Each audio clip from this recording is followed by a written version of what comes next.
mula sa Santa Maria, Davao Occidental.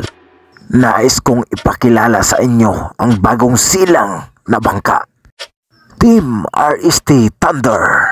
Ito ay pagmamay-ari ni Mr. Romy Torilla at gawa ni Tatay Rene Johnson.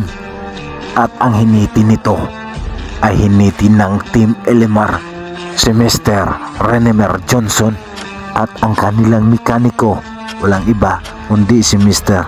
Richie Cabaluna. At ang bangkang ito ay pinapatakbo ng 22 horsepower ProQuip engine. At ang kanilang pinto si Mr. GC Art Pantan. At ang kulay nito ay may halong Malaysian concept. Ang bangkang ito ay kasing tibay at kasing lakas din ng Team Doraemon, Team RST Thunder.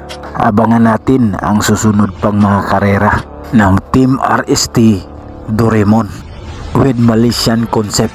Kung nagustuhan mo ang mga ganitong content patungkol sa bangkarera, maaari mo bang bisitahin ang aking YouTube channel, Jack Daniels Vlog. At kung ikaw naman ay taga-tangkilik ng RST Prop at tagahanga, taga-suporta ni Sir Romy Torilla, o di kaya ay taga-subaybay ng NBFPI, maaari mo itong i-share. Maraming salamat po.